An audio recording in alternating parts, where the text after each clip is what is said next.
Boa tarde a todos. Eu gostaria de transmitir um abraço fraterno a todos os colegas, amigos, e agradecer a oportunidade de manifestar-me sobre esse tema tão importante e a oportunidade que me foi dada pela Escola Judicial, na pessoa do seu diretor, desembargador Arion, e do coordenador, doutor Eduardo Baracá. Antes de falar sobre a questão desse tema que envolve o problema do direito coletivo do trabalho e direito sindical, eu gostaria só de lembrar uma coisa que para mim é particularmente importante, quando a gente fala sobre direito do trabalho, e há um esquecimento, parece irônico, da história, é que nós, esse ano de 2017, estamos comemorando 100 anos da Constituição do México, Constituição de Querétaro. Essa Constituição de Querétaro é a Constituição que, pela primeira vez na história do mundo, constitucionalizou, deu caráter pétreo às questões de direito do trabalho. Foi ela a Constituição que depois, naturalmente, influenciou as demais constituições que depois, como a de Weimar e as subsequentes, foram cristalizando as questões relacionadas ao direito do trabalho. Eu digo que é irônico porque exatamente quando se constata este centenário da Constituição mexicana, nós temos uma reforma trabalhista que, na verdade, de alguma forma, tenta reduzir ou destruir ou modificar questões que, para nós, já estavam consolidadas do ponto de vista do direito individual, questões já consolidadas do ponto de vista do direito processual, por exemplo. E antes de nós falarmos sobre os temas específicos que nos foram passados, que são 4 temas, né? A ultratividade das normas coletivas, contribuição sindical, negociado, legislado, equitação anual do contrato de trabalho, é importante repetirmos mais uma vez que antes de se fazer a reforma trabalhista seria indispensável, fundamental, que se fizesse efetivamente uma reforma sindical. Reforma sindical que pudesse contemplar, pelo menos, a discussão sobre o problema da unicidade sindical, o problema relacionado ao conceito de categoria, enfim, toda a construção que envolveu o sindicalismo brasileiro desde sua origem e que leva, por exemplo, a questões ainda hoje extremamente complicadas, como é a questão do enquadramento sindical. E, naturalmente, junto a isto, discutir-se quais são as receitas devidas pelos sindicatos e se isso, de fato, deve ser objeto de lei ou deve ficar para que isto seja conquistado pelo sindicalismo através dos seus associados. Uma questão que não tem sido debatida, não tem sido discutida nessa reforma, é como ficará o sindicato se acabar a contribuição sindical, porque há uma questão aí importante, que também se esquece de dizer, que em 1967, quando se criou a figura do acordo coletivo e se modificou a expressão contrato coletivo de trabalho para se passar a falar em convenção coletiva de trabalho, a partir daí se criou o efeito ultrapartes da negociação coletiva, no sentido de que a negociação coletiva, a partir daí, passava a valer não só para os associados, mas também para os não associados, independentemente da extensão pelo Ministério do Trabalho. Portanto, me parece que essa mudança que está para acontecer agora deixa de lado esse problema que nós verificaremos imediatamente, ou seja, extinta a contribuição sindical. Será que a negociação coletiva também valerá para os não associados ou ela valerá apenas e tão somente para os associados? Parece que essa é uma questão importante para se debater, até porque, se queremos que os sindicatos funcionem, eles têm que ter associados. E somente aos associados, de acordo com os princípios de direito sindical, podem se valer dos benefícios de uma negociação coletiva.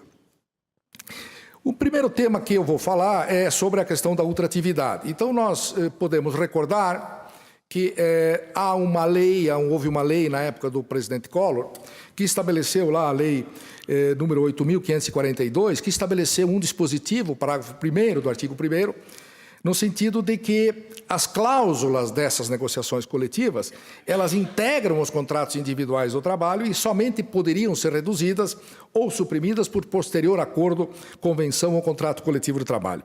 Esta disposição legal foi depois revogada por medidas provisórias, sucessivamente reeditadas, até que, enfim, a Lei 10.192, de 2001, revoga definitivamente esse dispositivo.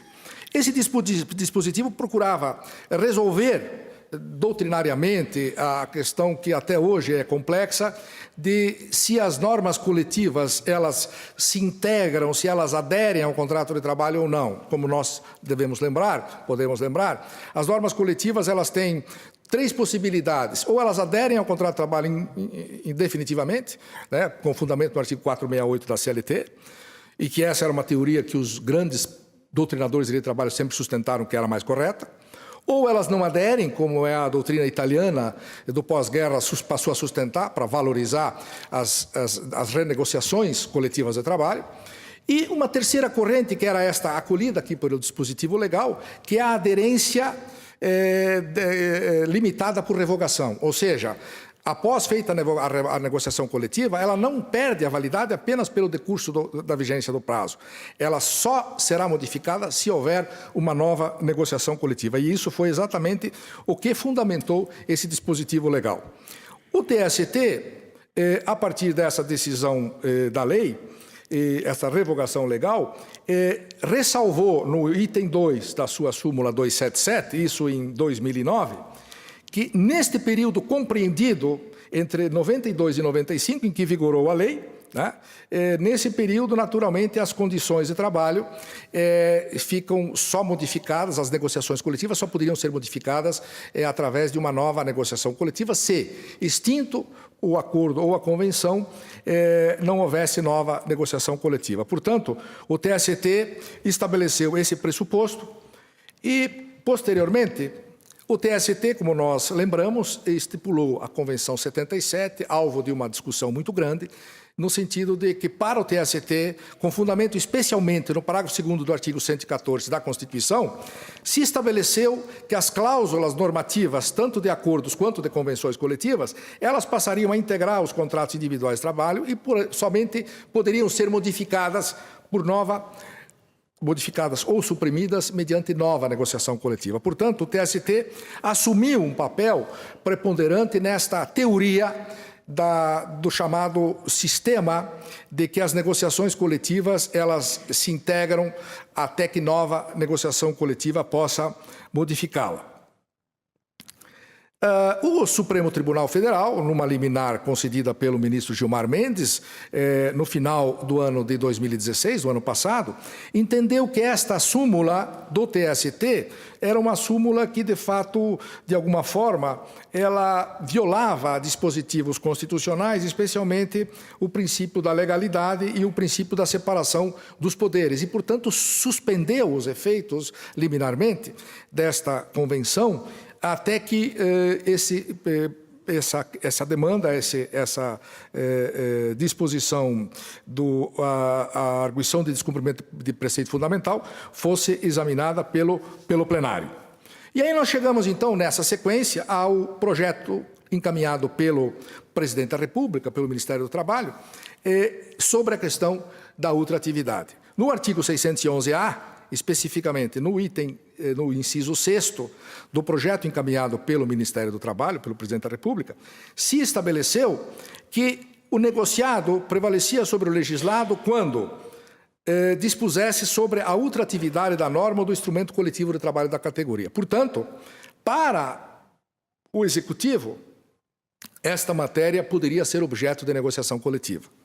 Em seguida, a Câmara fez a mudança que todos nós acompanhamos e introduziu um outro dispositivo no sentido de que não seria permitido estipular duração da convenção coletiva ou acordo coletivo de trabalho superior a 2 anos, sendo vedada a ultratividade. Portanto, nós tivemos nos dois projetos um debate, uma discussão, e venceu, aparentemente, no Legislativo, a corrente de que entende não ser possível a ultratividade nem por negociação entre as partes.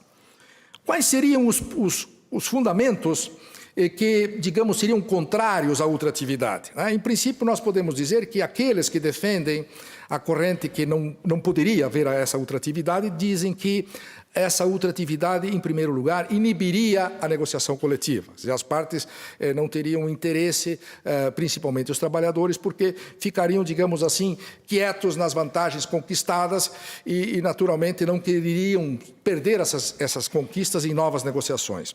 Um segundo fundamento para se dizer que a ultratividade não deve ser reconhecida é de que, normalmente, os trabalhadores têm a principal reivindicação no reajuste salarial.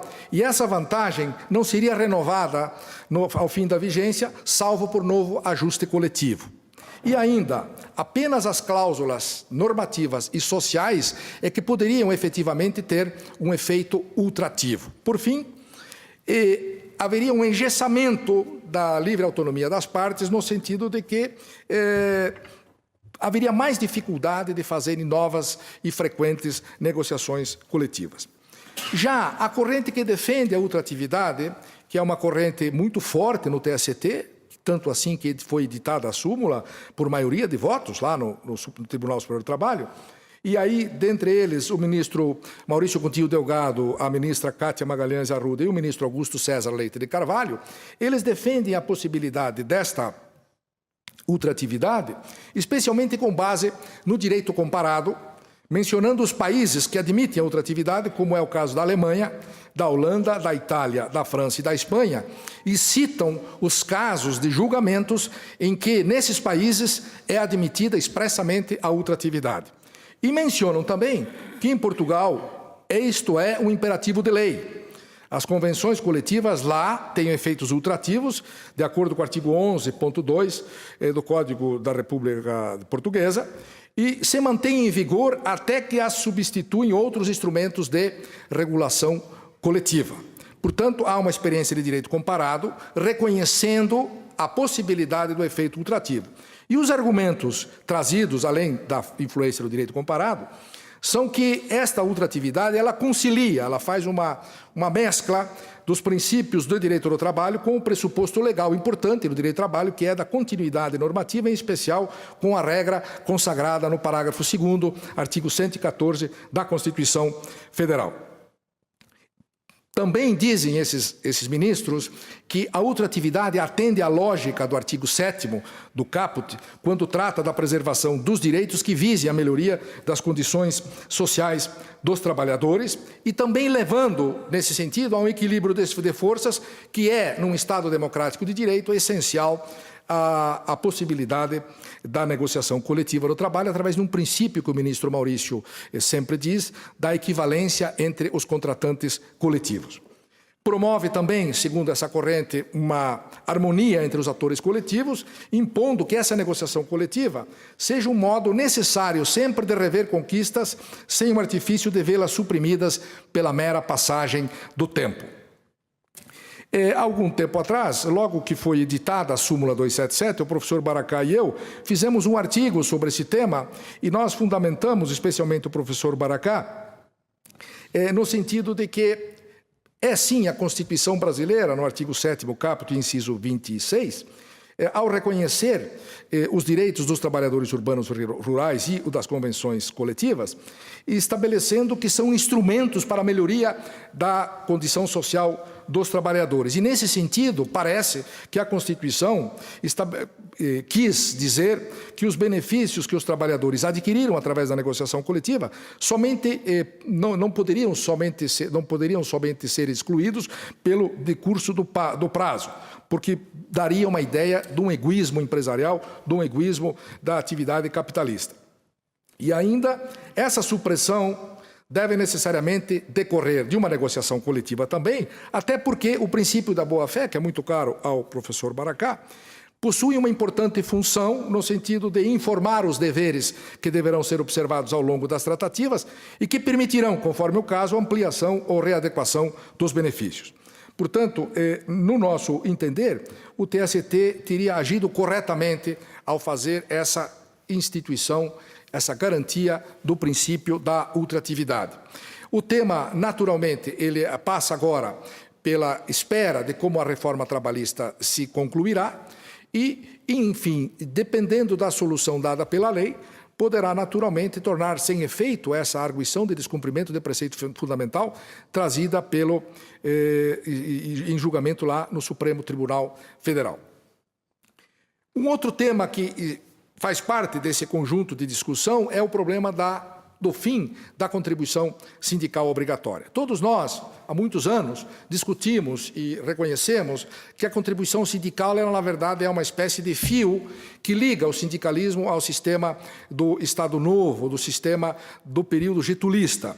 Todos nós temos entendido que seria necessário que essa contribuição sindical fosse extinta. E, nesse sentido, existiram e existem projetos que promovem uma proposta de que essa contribuição sindical seja extinta em doses homeopáticas, né? Em partes, durante um ano uma parte, durante o outro ano uma outra parte, para que permita aos dirigentes sindicais encontrarem outras formas de resolver esta questão de receita sindical. O que acontece em relação à convenção coletiva da contribuição sindical obrigatória é que ela é tanto devida para os sindicatos dos trabalhadores e para o sindicato dos empregadores, mas há um aspecto que é muito importante aqui, é que não se discutiu, por exemplo, no Brasil, de forma clara, lá dentro do Congresso Nacional, a incorporação da Convenção 87 da OIT, que é uma convenção que estabelece, dentro do princípio sindical, a impossibilidade de qualquer tipo de cobrança compulsória dos trabalhadores. E essa ideia é de que se fizesse essa discussão, levando, naturalmente, para um esclarecimento de que a ausência dessa compulsoriedade faria com que o sindicato pudesse se reconstruir através de novos tipos de contribuição, especialmente a contribuição negocial, que é uma contribuição que poderia, naturalmente, surgir da própria negociação coletiva, fazendo com que todos aqueles trabalhadores que tivessem benefícios desta negociação tivessem, naturalmente, que fazer uma contribuição em relação a esse benefício recebido. E também, naturalmente, a questão relacionada à chamada mensalidade dos sócios. Esta forma com que foi colocada a supressão de uma vez só da contribuição sindical nos faz pensar se esse tipo de proposta que veio da Câmara não tem uma espécie de um ovo de serpente, no sentido de que é uma espécie de coisa para negociar, ou seja, se os sindicatos tolerarem a reforma trabalhista, quem sabe esta questão da contribuição sindical não possa ser vetada quando o presidente da República for sancionar o projeto, né? Ou possa, eventualmente, até como sugerido pelo Senado, ou seja feita uma medida provisória, fazendo uma alteração em relação a isso. Então, a ideia da contribuição sindical parece-me que não é efetivamente uma coisa posta no projeto dentro de um conjunto de reforma sindical que pretenda efetivamente criar um novo sindicato. E isto que complica o ponto central da reforma trabalhista, porque quando nós falamos da reforma trabalhista, qual é o ponto que salta à vista? Que o negociado prevaleça sobre o legislado. Quem vai fazer a negociação? Sindicato dos Trabalhadores. Bom, a primeira coisa que nos ocorre é que o sindicato vai ter, digamos assim, retirado o seu ar, né? E se impede o sindicato de respirar, se retira a receita mais importante, que é a contribuição sindical. Nós acompanhamos também, durante anos e anos e anos, uma discussão que me parece uma discussão um pouco kafkiana, que é a contribuição assistencial.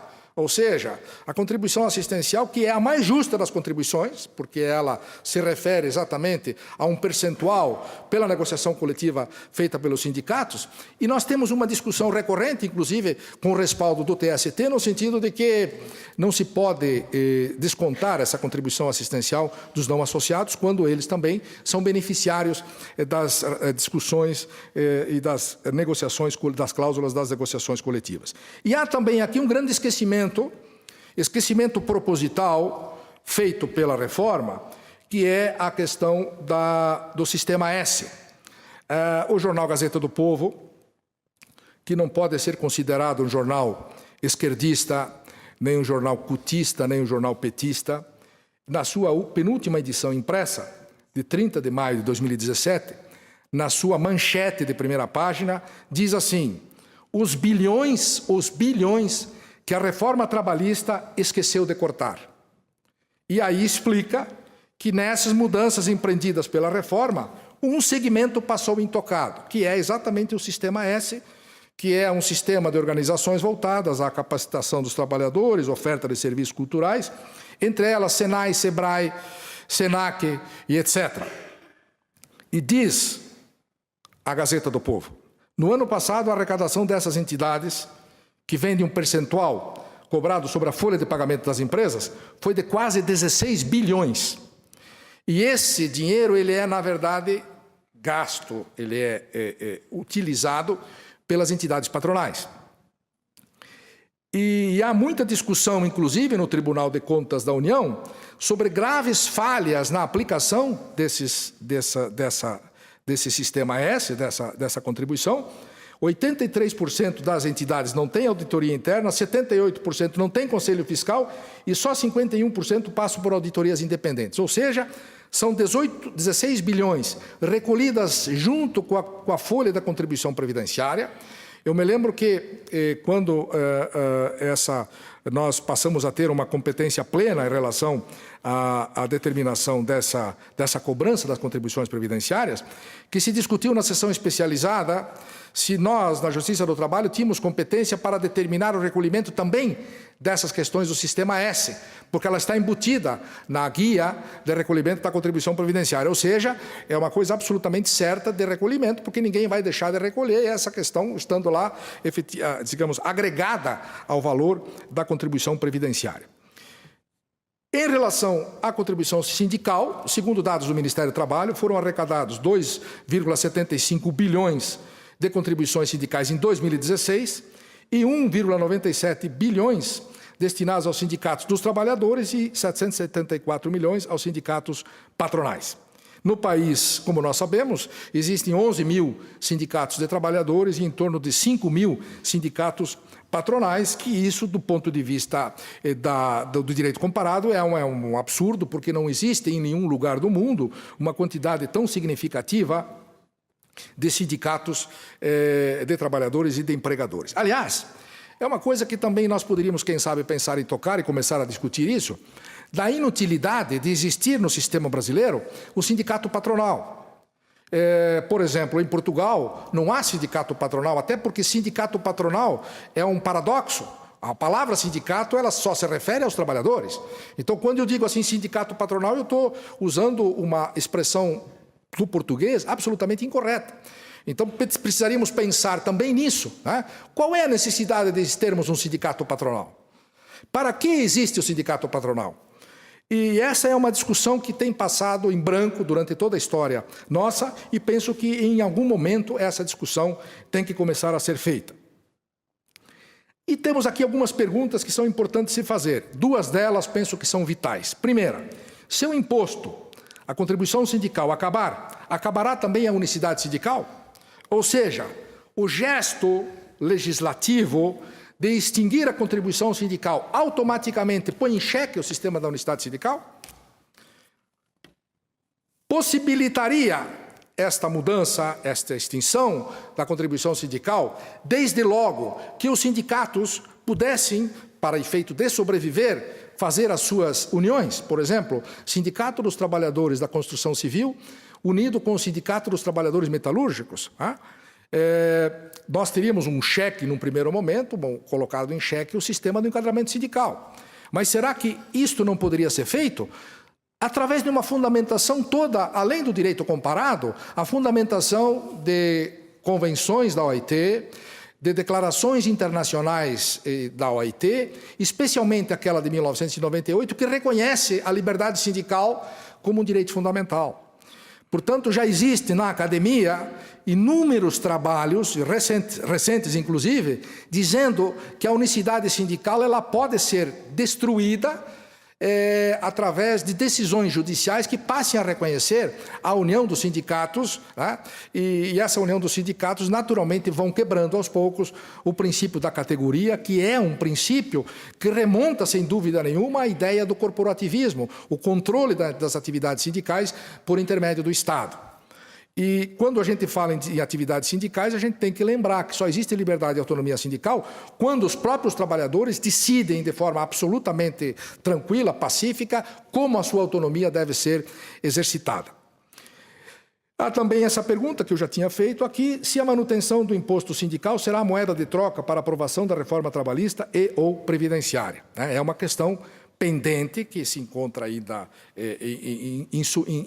não respondida, e nós vamos acompanhar isto, se a reforma trabalhista for aprovada, qual vai ser o comportamento na hora de ser sancionado este projeto.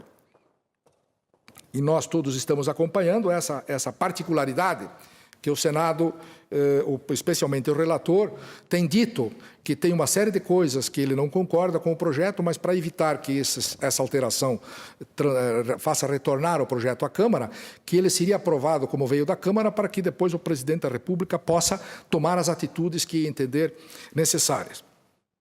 O terceiro item que me foi proposto pela Escola Judicial é a questão da quitação anual do contrato do trabalho. A maioria dos colegas que estão aqui, naturalmente, não devem lembrar deste detalhe, porque não estavam na magistratura, e penso que nem na advocacia, quando foi promulgada a Constituição de 5 de outubro de 1988. Mas se eu posso invocar aqui o testemunho de alguém, com absoluta certeza, eu tenho aqui o testemunho do Dr. Zeno Sim, que quando a Constituição de 5 de outubro de 88 foi promulgada, o Dr. Zeno Sim era nosso juiz de primeiro grau. E nós tivemos que examinar o dispositivo do artigo 233 da Constituição Federal, que estabelecia a possibilidade de quitação para os créditos dos trabalhadores rurais. Só que esta quitação deveria ser feita perante a Justiça do Trabalho. Ou seja, o sindicato patronal, ou mesmo o empregador, vinha à Justiça do Trabalho pedir para que fosse feita uma prestação de contas de um período específico dos últimos anos, para que esta quitação não propiciasse posteriormente a possibilidade de uma ação judicial. Esta discussão baseava-se especialmente no parágrafo 1º do artigo 233, que dizia: uma vez comprovado o cumprimento das obrigações mencionadas nesse artigo, fica o empregador isento de qualquer ônus decorrente daquelas obrigações no período respectivo. Caso o empregado e seu representante não concordem com a comprovação do empregador, caberá à Justiça do Trabalho a solução da controvérsia. Ou seja, o final do parágrafo deu a solução para nós juízes. Ou seja, normalmente os juízes não aceitavam essa prestação de contas porque era incompleta, porque o empregado também não dava uma afirmação correta sobre isso, e a Justiça do Trabalho passou a criar uma série de dificuldades para esse tipo de reconhecimento. Pois bem, foi tanta a má vontade em relação a isso que no ano de 2000, pela emenda constitucional número 28, esse dispositivo, considerado inútil, foi retirado da Constituição Federal. Ele foi revogado. E agora ele é ressuscitado de outra forma. Ele é ressuscitado através do artigo 507 do projeto, dizendo que faculta-se a empregados e empregadores, na vigência ou não do contrato de emprego, firmar o termo de quitação anual de obrigações trabalhistas perante o sindicato dos empregados da categoria. Onde está aqui o interesse nessa quitação? Em primeiro lugar, é que não é possível retirar a prescrição do artigo 7º, porque é um artigo da Constituição, tem que fazer uma emenda constitucional. Aliás, como foi feito para reduzir a prescrição no trabalhador rural. O trabalhador rural tinha 2 anos para reclamar todo o período. E se entendeu, através de uma mudança constitucional que deveriam ser igualadas às prescrições. Então, a prescrição do rurícola e do trabalhador urbano hoje são a mesma. Como não se pode reduzir a prescrição de 5 para 1 ano, este tipo de procedimento é para fazer com que, de forma oblíqua, se reconheça, digamos assim, que aqueles anos do passado, todos eles foram quitados porque isso foi feito perante o Sindicato dos Trabalhadores. É, na verdade, uma armadilha feita para o Sindicato dos Empregados, que tem que compactuar com esse tipo de coisa, né, e se responsabilizar pela veracidade desta quitação. Né? Então, nós temos o primeiro problema, uma forma oblíqua de alterar a prescrição trazida na Constituição. Em segundo, você transmitir para o Sindicato dos Trabalhadores uma responsabilidade que não é dele, para que esta quitação possa efetivamente acontecer. A impressão que eu tenho é que, como nós temos já esta súmula 330, que explicita que a quitação deve ser das verbas especificamente trazidas no recibo, que não há, na verdade, qualquer tipo de razão para que se faça essa quitação anual. Até porque o trabalhador ele continua em estado de subordinação. E nesse estado, a quitação, digamos assim, extraordinária que ele tivesse que dar, sempre tem que ser vista com olhos de ressalva. E, portanto, o melhor seria que esse dispositivo fosse revogado. E aí, esses dias eu li, na Folha de São Paulo, uma frase que me chamou a atenção. O ministro Almir Pazianotto, insuspeito em relação a isso, disse claramente que esse dispositivo será a letra morta, porque os juízes não o aceitarão e os sindicatos dos trabalhadores não deveriam concordar com isso.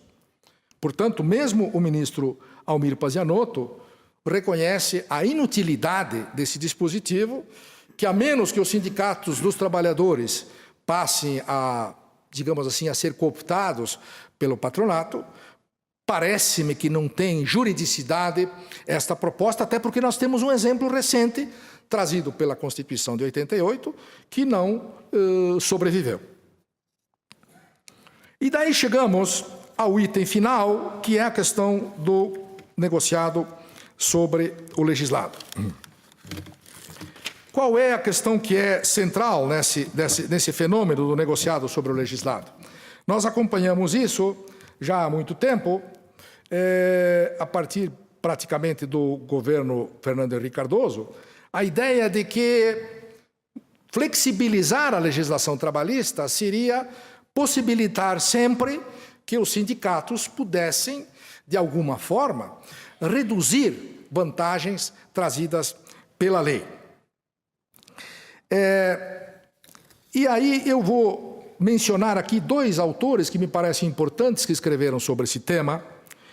O primeiro deles é o ministro Augusto César Leite de Carvalho, que num artigo chamado Reforma Esvazia o Direito do Trabalho, ele diz, com todas as letras, que são 2 os aspectos aparentemente perversos da reforma trabalhista. Primeiro, a intenção de transferir a regulação do trabalho a todos os sindicatos, inclusive aos que, em lastimável maioria, têm sua representatividade posta à prova pelo baixíssimo nível de sindicalização ou pela absoluta inoperância. Esse seria o primeiro ponto. E o segundo ponto é que os direitos escolhidos para serem eliminados foram regulados em lei recente e remetem sempre a direitos fundamentais. Portanto, segundo este autor, este ministro, não se justificaria por nenhuma forma essa ideia de que o negociado passasse a se sobrepor ao legislado.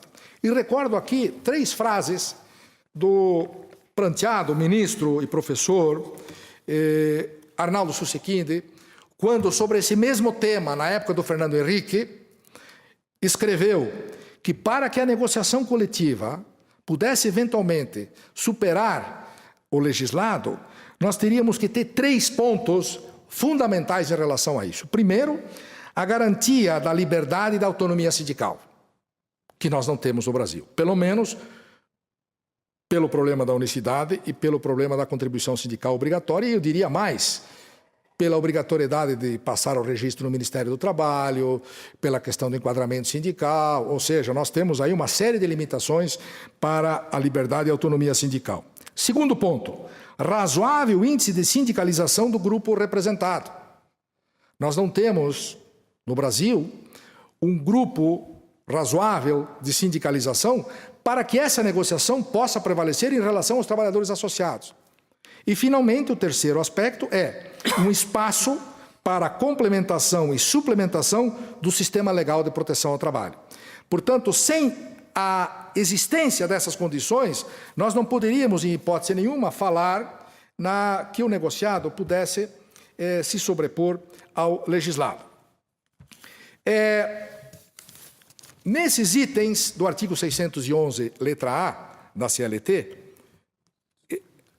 nós temos, e eu vou falar aqui só sobre um ou dois aspectos, são diversos itens, mais especificamente são 15 itens, eu vou falar apenas sobre 2 ou 3, para mostrar o quanto essa possibilidade de que a negociação coletiva possa prevalecer sobre a lei, como isso, na verdade, tem uma série de problemas. Então, diz lá o caput do artigo 611-A da CLT, do projeto. A convenção coletiva e o acordo coletivo têm prevalência sobre a lei quando, entre outros, dispuserem sobre. Aí fala na questão do pacto quanto à jornada de trabalho, banco de horas anual, adesão ao programa de seguro-desemprego, e chega lá, então, no inciso 12 e 13, enquadramento do grau de insalubridade e prorrogação de jornada em ambientes insalubres sem licença prévia das autoridades competentes do Ministério do Trabalho. E aí eu procurei entender a lógica desta disposição no sentido de alterar os percentuais do adicional de insalubridade. Qual seria o objetivo de que por negociação coletiva se possa alterar os graus, os índices de insalubridade? Evidentemente, com o sentido de reduzir o valor devido a título de adicional de insalubridade. E quando se fala em permitir a prorrogação da jornada em atividade insalubre sem a prévia autorização da autoridade competente, evidentemente que se está deixando num vazio absoluto uma coisa que é uma coisa de saúde pública, é uma coisa de meio ambiente do trabalho. E, naturalmente, se deixa isso ao bel prazer de uma negociação coletiva que nem sempre recebe essa participação técnica de um corpo que tenha condições de saber teorias e aplicações de medicina e segurança do trabalho. Por exemplo, o tempo de exposição ao agente agressivo, a questão relacionada à exposição de mais horas, que pode agravar a insalubridade, o tipo de equipamentos de proteção individual que devem ser usados. Portanto, claramente nesse dispositivo um interesse em se transferir uma matéria de ordem pública para a disponibilidade das partes. Então, o que me pareceu nesse sentido é que, entre todos estes dispositivos que estão aí, parece-me que esse é, de todos, o pior deles. E sempre está aqui a ideia, já falada no desenvolvimento do trabalho, que a negociação coletiva ela não pode servir para reformácio impejos, ela não pode servir para empeorar as questões do trabalhador. E esse parece ser o sentido desses dispositivos aí, né? Mesmo aquele dispositivo posterior que veda a negociação coletiva em algumas circunstâncias, não é, a meu juízo, suficiente para justificar a existência desse dispositivo. E o que é pior, esse tema não foi objeto de uma discussão nas academias, nas universidades, nos tribunais, ficou restrito a algumas audiências públicas feitas na Câmara dos Deputados, e sem que isso pudesse ser sido, ou tivesse sido, transformado em uma discussão em que houvesse propostas de mudança do projeto. Né? Então, temos 3 ou 4 problemas para concluir. O primeiro é que isso deveria ter sido antecedido de uma reforma sindical. Reforma sindical essa que agora está sendo proposta, evidentemente que chega um pouco tarde, há um projeto que eu recebi hoje da Academia Brasileira de Trabalho, propondo uma reforma sindical muito bem feita, né, mas que chega tarde porque o andar dessa carruagem da reforma trabalhista já está muito avançado. E na reforma trabalhista nós temos muitos problemas, né, até porque este quadro de proposta, ele vem de um caderno feito pela Confederação Nacional de Indústria, né, das 101 propostas para a modernização da legislação trabalhista. Modernização, no entender, do lado patronal. Né? Essa matéria não foi objeto de um debate junto aos sindicatos de trabalhadores, a OAB, né? A OAB que tem sido, ao longo da história também, é muito contrária a essa reforma. Na semana passada, nessa mesma data, estivemos na OAB, e, pelo que eu senti, os palestrantes que lá estavam, de uma forma geral, manifestaram-se contrariamente digamos assim, aos aspectos centrais dessa reforma trabalhista. Naturalmente que eu vou agora ser secundado pelo desembargador Arion, que vai com muito mais propriedade falar sobre esse assunto, mas eu não gostaria de deixar de fazer aqui uma homenagem a um grande amigo nosso e a um grande estudioso, que recentemente esteve na Espanha, e lá ele deu uma entrevista, e nessa entrevista ele lembrou de uma frase, que é uma frase, na verdade, que ele transformou para o direito, mas é uma frase que vem da música, vem lá do Paulinho Mosca, e a frase em espanhol diz assim: los derechos son como dioses. Si dejas de creer en ellos, desaparecen. El derecho es esperanza. Ou, se quisermos isso em português, direitos são como deuses. Se você parar de acreditar neles, eles desaparecem. Os direitos são a esperança. Muito obrigado pela frase, Ricardo Tadeu. E aqui encerro a minha apresentação e espero que, de alguma forma, possa ter contribuído com este debate sobre esse tema tão complexo e de tantas dificuldades. Muito obrigado pela atenção.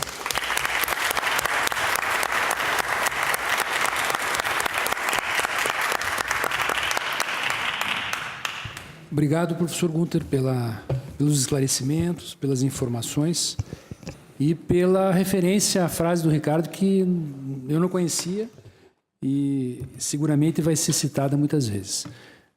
Doutor Arion, a palavra é sua. Doutor Eduardo, doutor Gunter, parabéns pela exposição. Eu, na verdade, estou aqui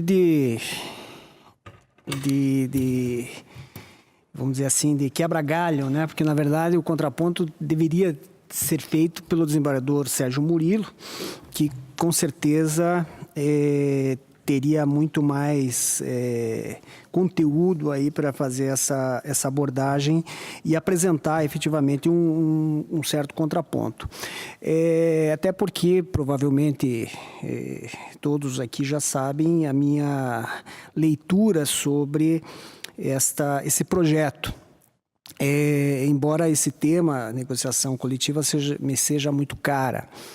Mas eu vou fazer alguns pontos bastante sucintos em relação ao tema efetivo e vou fazer, na verdade, ao invés de um contraponto à exposição, uma provocação.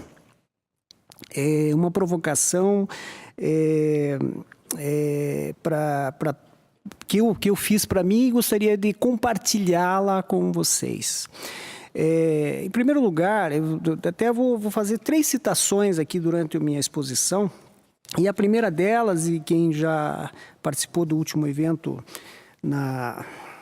no Fórum Trabalhista lá, já ouviu, mas me parece que não deixa de ser interessante repeti-la, né? É uma frase do Bismarck que diz: os cidadãos não poderiam dormir tranquilos se soubessem como são feitas as salsichas e as leis, né? E eu acho que esse projeto evidencia esse conteúdo. A outra questão, rapidamente, que eu vou passar sobre efetivamente o tema, é a questão do legislado sobre o negociado sobre o legislado. Essa estrutura da negociação coletiva com essa amplitude, ela tem suas bases ali no pós-Segunda Guerra Mundial, onde houve a fase do direito do trabalho, onde o direito do trabalho nos países de capitalismo central foram construídos efetivamente pela negociação coletiva, né? Os países europeus têm essa natureza, têm essas características, né? E aqui até fazendo uma observação em relação ao que foi dito pela manhã, né? Nos Estados Unidos, os sindicatos são extremamente fortes. Extremamente fortes, né? Na Inglaterra não havia, até Thatcher, direito do trabalho legislado, a negociação coletiva prevalecia, só que e não havia nenhum dispositivo legal que dissesse que o empregador deveria cumprir o negociado pelo sindicato. Inclusive há decisões judiciais dizendo que não precisa. Só que todo mundo cumpria. Cumpria por quê? Porque o sindicato impunha o cumprimento. Até nos Estados Unidos tem leis que protegem a empresa contra o sindicato, contra o poder sindical. Então, a realidade é diferente, né? E para uma negociação coletiva tem que ter a representação, a representatividade, que aqui se confundem em face da unicidade sindical, a legitimidade, a legitimação, a greve como um movimento de defesa e outros mecanismos como o direito de informação. A realidade brasileira não tem nenhuma característica que permita uma negociação extremamente ampla, né? Unicidade sindical, essa sim é a origem do Estado Novo. Ele foi construído no Estado Novo. E é a única coisa que se mantém a rigor, né, desde lá. A contribuição sindical, que era uma fórmula construída a partir da unicidade sindical, a eficácia erga omnes das convenções e acordos coletivos, a limitação temporal dos instrumentos normativos, por exemplo, nos países, eu conheço um pouquinho mais de perto a Espanha, a previsão legal é de que a negociação coletiva continuava vigorando até se estabelecer uma nova negociação coletiva, né? Porque, evidentemente, que com o fim da negociação coletiva, começa-se sempre a negociação do zero. O poder normativo, que foi mitigado em face dessa situação, e especialmente a questão da ausência de qualquer óbice à dispensa arbitrária, né, em que pese o nosso artigo 7º, inciso 1. O projeto tem uma característica muito interessante. Ele enfraquece o sindicato, pois retira a contribuição sindical, criticável, mas tirar ela assim, nessas condições, inclusive no momento de fragilização sindical, evidentemente praticamente ruir a estrutura sindical no modelo que existe aí, que se mantém, inclusive sobrevive até por força dos próprios sindicatos. Limita a atuação da Justiça do Trabalho, né? Inclusive no artigo 8º diz lá que se balizará pela sua atuação no princípio da intervenção mínima na autonomia da vontade coletiva. Autonomia da vontade, o doutor Eduardo aqui com certeza teria condições de falar muito mais sobre isso, mas a autonomia da vontade é coisa do século passado, século retrasado, né? A autonomia da vontade deixou de existir há muito tempo, né? Que era lá a base em Kant e tal, que dizia que todos tinham liberdade de contratar, de pactuar o que quisesse e valia como lei, Código de Napoleão, etc. O direito construído a partir do próprio nascimento do direito do trabalho e que se espraiou em outros ramos, direito civil, né, na sua concepção moderna, direito do consumidor, direito constitucional, o que se fala em autonomia privada ou autonomia coletiva, que é o espaço que o ser privado tem dentro da legislação, nos limites dela. E a autonomia da vontade é fazer o que quiser, que vale. É mais ou menos na nossa legislação aqui, o princípio da intervenção mínima na autonomia da vontade coletiva. Eu até fui no Google lá pesquisar se existe esse princípio, né, que eu nunca vi falar. Só aparece, a única coisa que aparece é esse projeto de lei na chamada do Google. Bem, limita a atuação do sindicato, tira a contribuição e amplia o poder da negociação. Então, ou seja, é tudo contrário ao que se esperaria de uma negociação coletiva que efetivamente tivesse poder de construir e vai, evidentemente, afetar, na verdade, os sindicatos e as categorias menos representadas por entidades sindicais. Mas o que eu queria aproveitar é para fazer uma reflexão aqui, nisso faço a provocação e concluo a minha participação nessa fase, é o seguinte,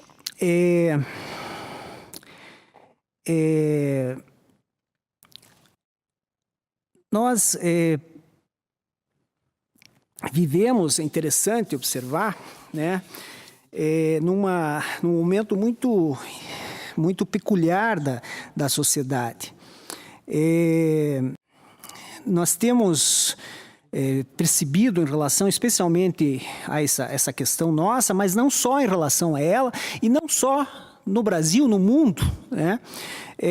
Uma característica muito interessante, uma característica de um discurso único, né? E especialmente em relação ao tema aqui, reforma trabalhista e tal, um discurso único nos meios de comunicação e uma abordagem bastante enfática em relação a ela, um discurso contra a justiça do trabalho, né? E no nosso ambiente, entre os juízes, a gente sente uma característica muito interessante, ou seja, uma certa revolta contra o número de demandas, uma certa indignação contra os excessos de pedidos, contra a falta de limitação. E vemos os advogados, nós temos alguns aqui ainda que nos brindam com a presença, mas o que eu sinto, pelo menos pelos poucos contatos que tenho e com os contatos, mas também uma indignação com os juízes, uma indignação com a arbitrariedade do juiz, com a sua intolerância, etc. Então, nós vivemos um clima de conflito e de irresignações e de contraposições. Não há vozes contrárias, pelo menos de sua forma mais intensa. Os sindicatos, nós não vemos nenhum movimento de trabalhadores. Lembro, na época do governo Fernando Henrique Cardoso, já citei de manhã, teve uma proposta de extinção da Justiça do Trabalho. E houve uma movimentação contrária bastante efetiva em relação a isso. O negociado e legislado, o projeto da época do então presidente Fernando Henrique Cardoso, era bem menos extensivo e agressivo do que esse, bem menos, era assim muito limitado, foi aprovado na Câmara dos Deputados, houve uma movimentação nacional contrária, e até interessante que naquela época eu participava das associações, vários deputados disseram, nós fizemos um projeto aqui, nós não estamos tirando, mas lá na base vinham os folhetos dos sindicatos dizendo, esse deputado aqui votou pela prevalência do negociado sobre o legislado, e daí eu não tive voto lá, deputados reclamando, e nós não vemos mais isso. Nós vemos uma tolerância, uma certa condescendência, né? Interessante que também aí caracteriza-se por uma certa situação que nós vemos discursos por exemplo, na questão da reforma. A reforma tem um dispositivo lá que diz assim, as importâncias ainda que habituais, pagas a título de ajuda de custo, auxílio alimentação, vedado seu pagamento de dinheiro, diárias para viagens, prêmios, abonos, não integram a remuneração, não se incorporam ao contrato de trabalho e não constituem base de incidência de qualquer encargo trabalhista e previdenciário. Isso está lá na lei e defendem, vozes defendem isso como um avanço, como uma modernização das relações de trabalho. Só que nós temos uma situação bem interessante, né, que é os nossos vencimentos. Nós hoje vivemos com reajuste remuneratório com base no quê? No auxílio moradia, que é também precário como isso aqui. precário como isso aqui pode ser extinto. A magistratura do trabalho, antes de qualquer coisa, sempre teve uma garantia da irredutibilidade com umas garantias fundamentais. E nós, magistrados, estamos com a possibilidade de termos redução salarial. E isso é aplaudido pela sociedade, assim como nós aplaudimos isso aqui. E achamos que isso aqui está certo. Nesse quadro, nós vivemos, inclusive, sob um controle absoluto da nossa atividade. Mas achamos que o controle do trabalhador é bom. Nós vivemos sob imposição de metas e reclamamos disso. Mas achamos que a previsão do teletrabalho e tal e veja, nós temos estabilidade. Nós temos impossibilidade de sermos demitidos sem qualquer motivação, né? E o trabalhador não vai, ele vai fazer um contrato que se submete à questão da extinção arbitrária do contrato de trabalho. Então, eu gosto de história e tal, e sempre tive analisando os momentos históricos no mundo, né, na história da humanidade, vendo os momentos mais tristes, né, Hitler na Alemanha, Stalin na União Soviética, né, mas não tão distantes nas ditaduras da América Latina. No Brasil, eu vivi e não sabia, né, porque eu nasci em 64, ou seja, no início da ditadura, mas as atrocidades que se cometeram nesse país. E daí eu sempre pensei, mas que sociedade é essa que cria seres, porque veja bem, são pessoas, são seres humanos que cometem essas atrocidades, né? Que cometeram essas atrocidades. Mas e esses seres humanos que nós vemos aí nos ambientes criminosos, nós vemos também a existência na nossa sociedade. Mas admitir que esses seres tivessem poder e tivessem a arma na mão e fossem legitimados por um sistema. E pior, que sociedade era essa que permitiu isso? Né? Eu sempre ficava imaginando isso, mas vendo os tempos modernos, né, no Brasil, porque reforma trabalhista, isso aqui não é nosso, é mundial, nós participamos desse mundo onde que isso, daí disse, não, fizeram reforma na Europa, claro que fizeram, porque é o mesmo ambiente que nós vivemos. E nós vivemos um ambiente de egoísmo, de individualismo, de intolerância e especialmente de omissão. De omissão, e esse é o ponto que eu gostaria, com base nisso, e lá vou buscar, no momento talvez mais atroz da nossa humanidade, para resgatando isso, talvez fazendo um contraponto da forma mais agressiva, justamente para provocar uma reflexão. Tem um poema de Bertolt Brecht, que eu até vi reproduzido outro dia num artigo, que diz assim: primeiro levaram os negros, mas não me importei com isso, eu não era negro. Em seguida levaram alguns operários, mas não importei com isso, eu também não era operário.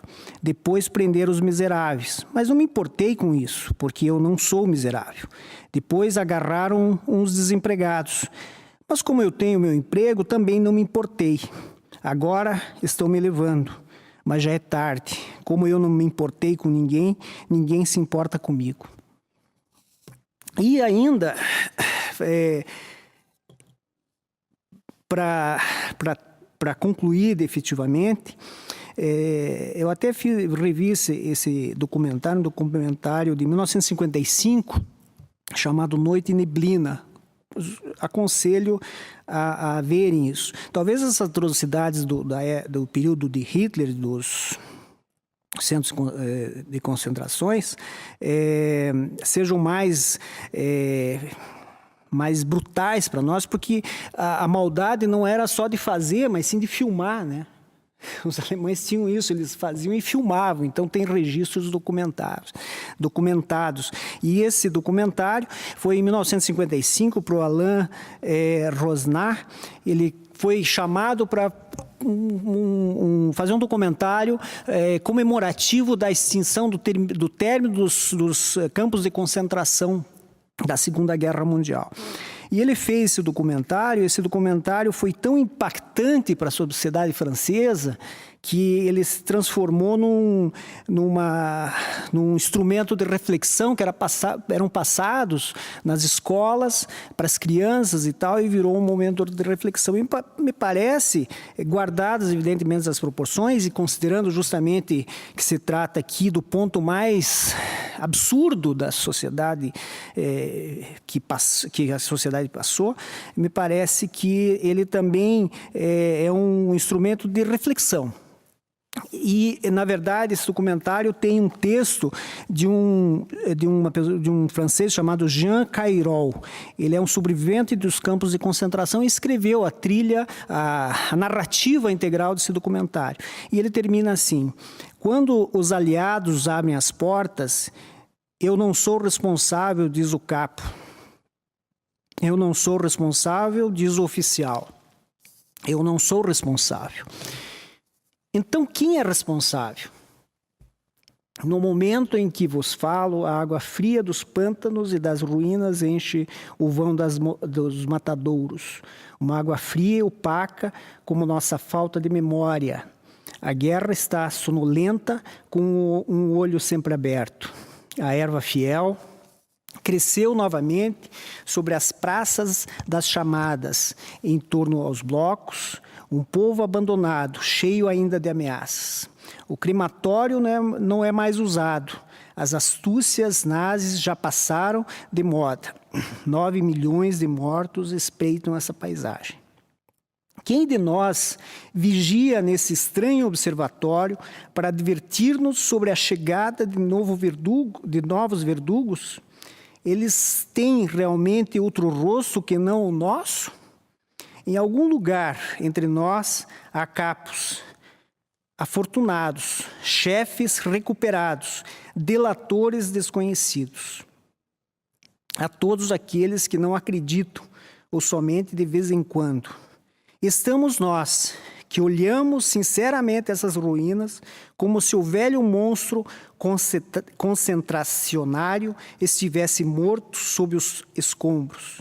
Nós que fingimos recuperar a esperança diante da imagem que se afasta, como se nós sanássemos da peste concentracionária. Nós que fingimos acreditar que tudo isso pertence a um só tempo e a uma só nação, e que não pensamos em olhar à nossa volta e que não ouvimos o grito que não cala. Muito obrigado.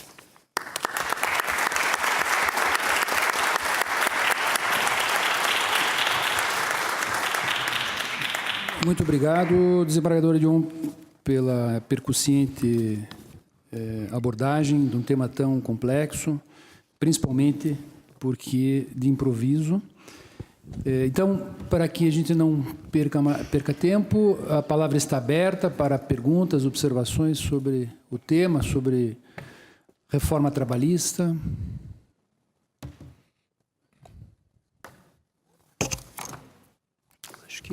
Esgotaram, doutor Gunther, doutor Arion, esgotaram o tema. Acho que o Ricardo levantou a mão ali. Isso.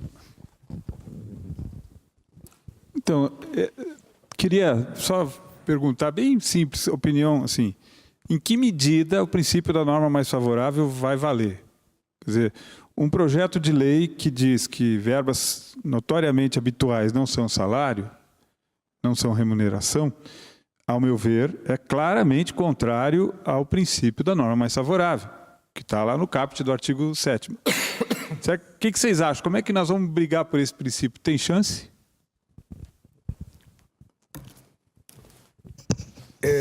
Na verdade, o artigo 8º agora ele foi reescrito, né? O que diz o artigo 8º, doutor Arion? Deixa eu ver aqui. O artigo 8º ele foi reescrito no sentido de dizer artigo que... Artigo 8º.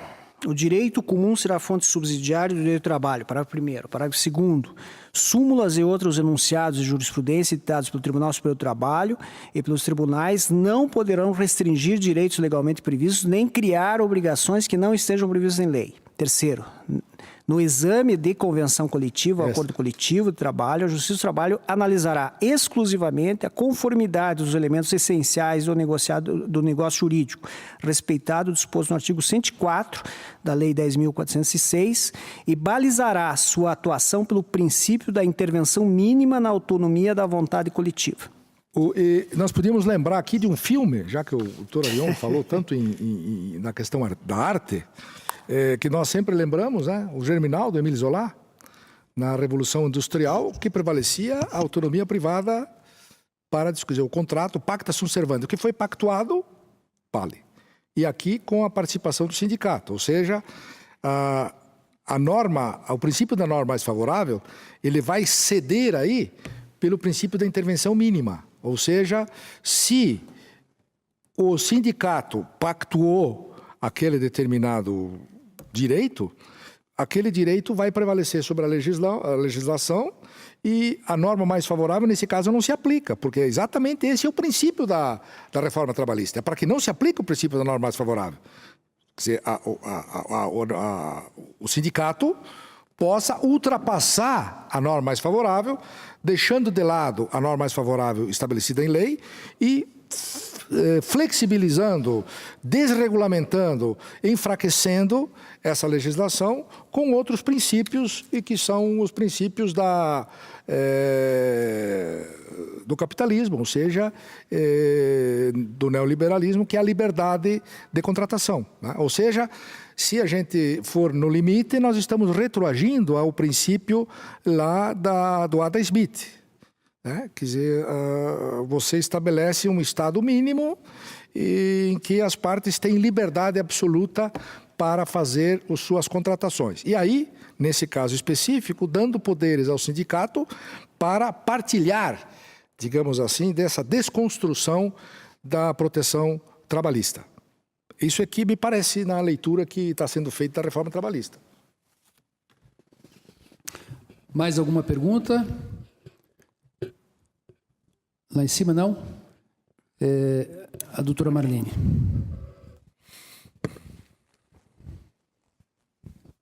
Só antes de encerrar, então, eu gostaria de trazer a consideração um aspecto que até eu havia apontado para mencionar de manhã, mas que guarda relação aqui com o tema, esse tema da negociação coletiva, que é um dispositivo que está mais ou menos nessa altura, né, do substitutivo. Eu não me recordo exatamente agora qual é o artigo, mas ele menciona mais ou menos assim, que questões relativas à jornada de trabalho, intervalos, descansos, não são aspectos relacionados com saúde, higiene e segurança do trabalho. Todos nós sabemos que, historicamente, se construiu o direito do trabalho, iniciando pela proteção de redução de jornada, no aspecto da redução da jornada, com alguma garantia mínima de descanso, e que isso se construiu justamente embasado em estudos de natureza científica, biológica, da necessidade de se proteger o organismo humano dessas agressões do trabalho, entre elas o excesso de trabalho e a ausência do descanso. Então, assim, quando o legislador ou o pretenso legislador chega e diz não, não é isso, vamos ignorar toda a história médica, científica e vamos numa canetada dizer que isso não tem nenhuma relação com saúde, medicina, higiene, ou seja, com normas de segurança e de proteção do trabalho, que a rigor não podem se submeter à negociação coletiva, gostaria até de trocar uma ideia se isso não foi algo direcionado justamente para tentar legitimar toda esse rol de autorização de se negociar banco de horas, ampliação de jornada, redução de intervalo intrajornada, sob o pretexto de que isso não tem nada, não tem nada a ver, não tem nenhuma relação com normas de medicina e segurança do trabalho. É interessante isso, porque, na verdade, o projeto ele faz ele tem dois mecanismos, né, que são os artigos 611-A e o 611-B. No 611-A, ele diz assim, que lá quando eu li o artigo 8º, ele diz que a negociação coletiva, o juiz não pode ir além dos preceitos lá do Código Civil, que até a desembargadora Marlene falou de manhã, que é a legitimidade, o objeto, né, e tem mais um lá, e a forma, né, a forma prescrita. Então, exatamente, é o formal. E daí, para não ser tão, porque ele diz objeto lícito, né, daí, o objeto lícito, daí, ele diz o que é objeto lícito. A lei, ela não deixa na margem do juiz, ele diz, porque daí o 611 diz assim, a convenção coletiva e o acordo coletivo tem prevalência sobre o Estado. Pacto contra a jornada, daí, assim, sobre a lei, tem prevalência sobre a lei quando, entre outros, aberto, dispuserem sobre... Daí vem lá, pacto de jornada e tal. Tenho 20, quantos aqui? 15 itens relacionados, né? E daí vem o 611-B e diz assim, constituem objeto ilícito, e é aqui que ele diz, ilícito de convenção coletiva ou de acordo coletivo de trabalho, exclusivamente, então vocês vejam só o grau né, ele diz assim, pode, entre outros, pode fazer tudo isso aqui, mas é ilícito isso, e só isso, exclusivo, para não deixar dúvida, né? A supressão ou a redução dos seguintes direitos. E daí ele relaciona lá, norma de identificação profissional, seguro-desemprego, em caso de desemprego involuntário, valor do depósito mensal de indenização, e vai. Daí ele tem aqui os itens que são, na verdade, reprodução dos preceitos constitucionais que estão lá, inclusive a questão sindical e tal. Daí, no parágrafo único, ele diz assim... regras sobre duração do trabalho e intervalos não são consideradas como normas de saúde, higiene e segurança do trabalho para os fins dispostos nesse artigo. Isso aqui vai exatamente na mesma linha do que já até mencionei. A lei, o projeto de lei tem objetivo, vetar a jurisprudência, diz assim, que esse tribunal é muito proativo, né? Muito, como é que eles dizem? Ativismo judicial. Só que eles dizem assim, o ativismo judicial só vale contra o empregado, que daí eles absorveram toda essa legislação. O que foi interpretado e consta na jurisprudência, certo ou errada, não vou entrar no mérito aqui, eles fizeram vetos justamente para expressos, dizendo a lei tem que, no preceitos de lei, excluindo essa jurisprudência, e aqui vedando expressamente qualquer outra interpretação que não seja o que o objetivo da lei alcançou. Então, me parece que a lei tentou fechar justamente isso. E, evidentemente, a higiene de saúde e segurança do trabalho aqui é expressamente excluído, como o TST reconheceu, a jurisprudência construiu isso a partir de todos os preceitos, como passível de negociação, né? Essa é a leitura que faço. A intenção é essa, não há dúvida. Muito bem. Mais alguma observação? Então, agradeço a presença de todos. Foi um dia bastante produtivo, de muito debate, mas não se encerra aqui. A escola se compromete a realizar outros eventos dessa natureza, seja antes, seja eventualmente depois de uma provável aprovação desse projeto 6787 de 2016, em especial durante a Semana Institucional. Né, doutora Arion? Vamos trabalhar para que possamos repetir esse debate, talvez nesse modelo que se mostrou bem interessante, de um tema tão importante. E até para concluir também, né, observando que esse modelo que a escola tem adotado e que nós vamos sempre prestigiar, que é a dialética, né, que é o objetivo de contraposição de ideias, né, porque eu acho que o espaço da escola judicial, né, independentemente das nossas posições individuais, ela tem que favorecer justamente o debate para a construção de convicções e até de posicionamentos e tal, contribuir para a própria jurisprudência. Então, a nossa ideia sempre é permitir aqui a abertura para o amplo debate. Da mesma forma que achamos que a omissão é um equívoco, né? Então, nós temos que abrir esse espaço para que as pessoas se exponham, se apresentem seus argumentos e, a partir deles, a gente possa construir aí soluções e alternativas.